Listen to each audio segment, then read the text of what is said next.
Hi, Brad. So, congrats on having a nice home game for you. I know you have to travel a lot of time for these things, but maybe talk about your excitement level and how good it feels to be here at home getting a fight. You know, I'm always pushing to get these fights right here in Las Vegas. This is where I reside now, and you guys all know this is the closest that we can get to UFC Hawaii. People call it the ninth island because there's so much local people here, local influence. So it's huge for me to be able to fight in Vegas, but to get to headline a card, you know, in one of the biggest weeks in our sport, you know, International Fight Week, and it's pretty cool. You know, it's like it comes back to I'm getting to headline on a card, a tough finale. You know, that's kind of how I made my start here in the UFC. So that's pretty cool. How is this injury, man? There was I guess Dana said a few weeks ago that Brad Tavares is out of the fight, but you're sitting here, so obviously you're still in the fight. What's going on? Yeah, you know, it was just a lot of miscommunication and misinformation between the UFC's medical staff and then what they communicated to Dana. And Dana probably like just being, I don't know, under the stress of potentially losing his main event for another card, you know, kind of just jumped the gun a little bit. But yeah, it was actually an old existing injury that I had prior, and they imaged it. I don't know if you guys are familiar. If you take a X-ray of and you see a broken bone, it'll, no matter what, when you X-ray that again, it'll always come up. And these people, I don't even know what they're called, the technicians, the MRI technicians, they're just gonna write on a piece of paper what exactly they see. Like, okay, this is their, you know, they're just basically writing a report. It's like if I told you, look in this box and just tell me all the contents, you know, you're just gonna write, oh, this is what I see, this is what I see, this is what I see. Anyway, so that's what they did, put on a piece of paper. That was sent over to the UFC medical staff. They took that, oh, it's fractured, broken, whatever, took it to Dana, and then they just jumped the gun on that.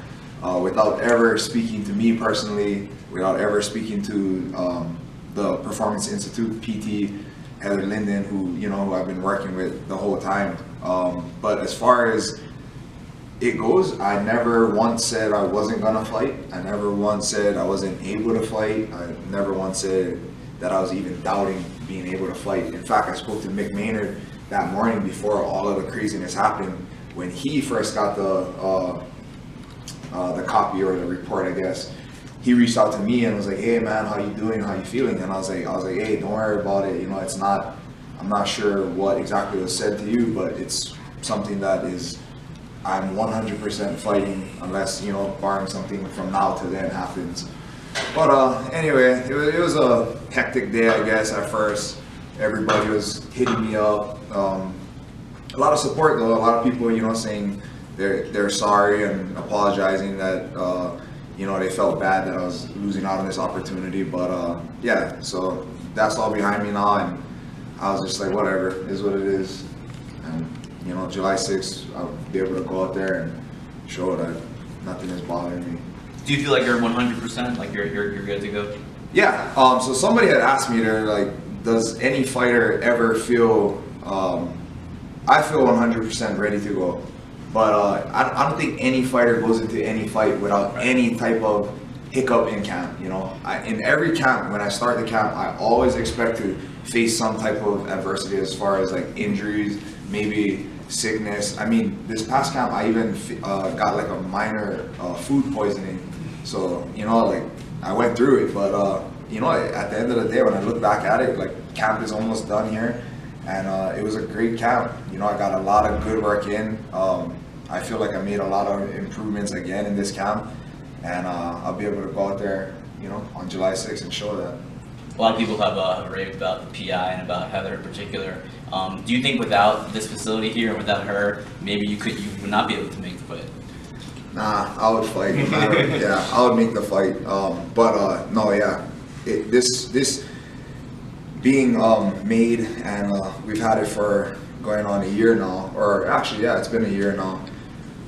It's been huge, you know, like it really feels like this is a step towards, you know, they always talk about they want to get to the UFC, to the mainstream as far as like being able to compete with like NBA, NFL, you know, the major sports.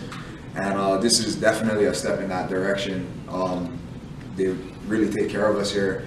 we have strength and conditioning, we have physical therapy, we have all this recovery stuff that we can use. Not to mention they feed us, and the best part about it, it's all free, so gotta love that.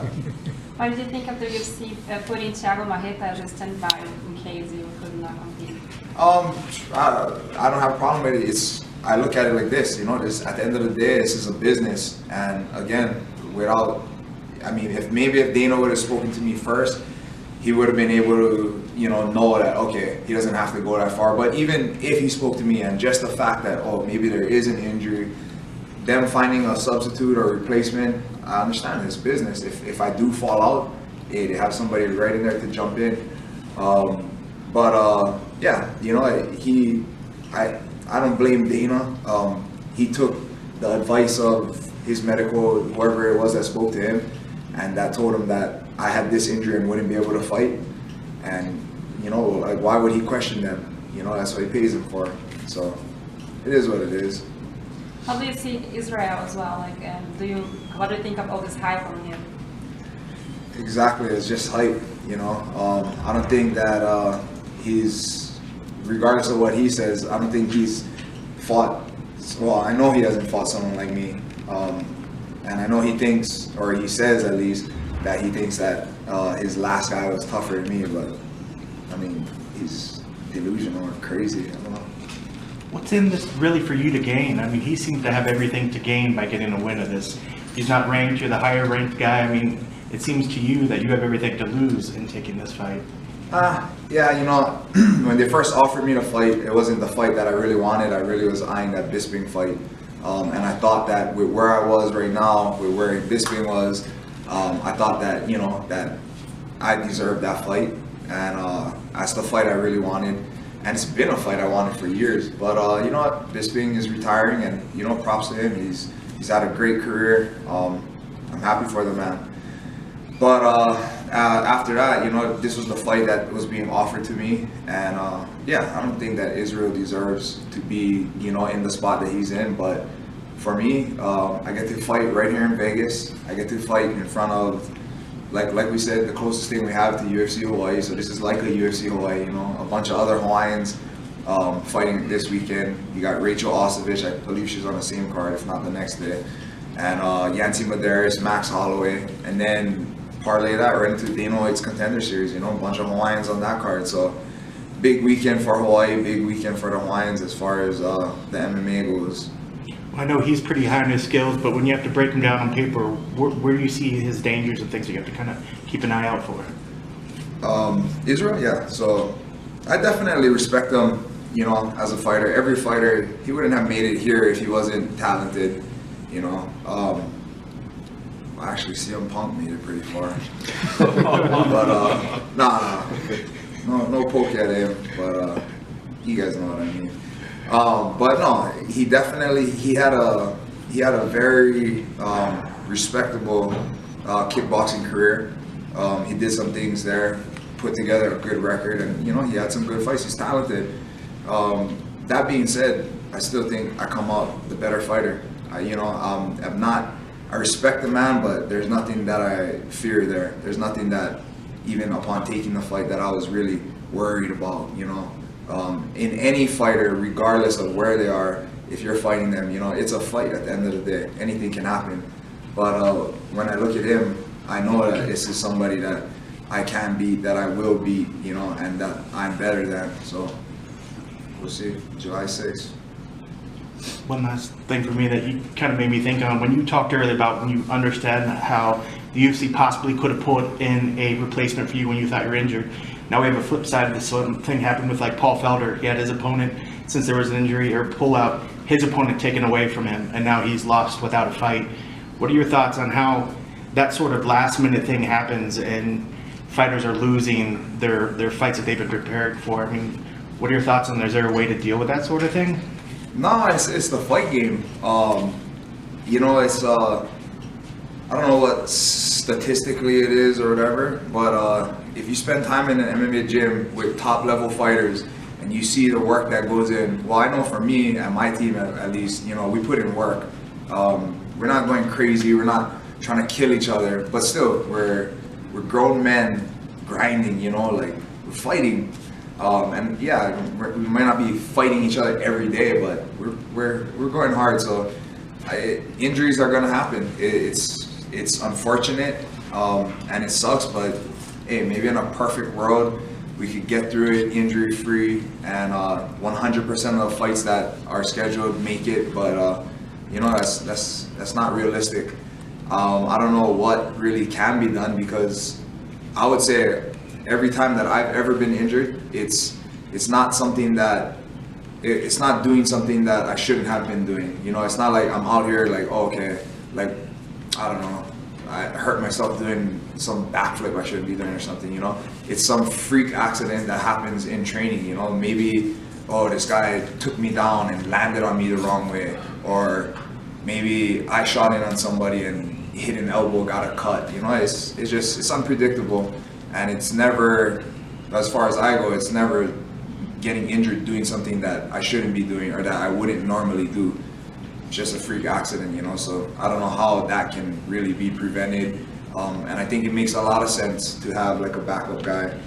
And I guess that was one of my point. Instead of breaking one fight that's already existing, I mean, that's got to be bad if you're a fighter and you're expecting to fight and they pull your opponent away to fill another fight, and then you're left without a fight. So for you, you'd rather they just always dealt outside of the current fight, not break up fights to make a fight. Yeah, you know, I mean, it's just what side of the coin you're on. So if you're that guy that's getting your opponent pulled and you don't have a fight, hell yeah, that sucks. I'll be pissed. That like it leaves you without a fight. You know, you worked this hard. I mean, at bare minimum, I hope you're at least getting compensated what you would have if you won the fight, you know? Because nobody goes into a fight thinking I'm gonna lose, expecting to lose. Every fighter that I know goes in there knowing, you know, believing in themselves that they're gonna win, expecting to win. But then again, now if you're the other fighter that something happened and they're pulling a fight to make your fight happen, I'd be stoked. I'm like, yeah, fighting. You know, I get to go out there and perform. Like, yeah, it sucks for the other guy, but the other guy's not me. So, I mean, it's just what side you land on.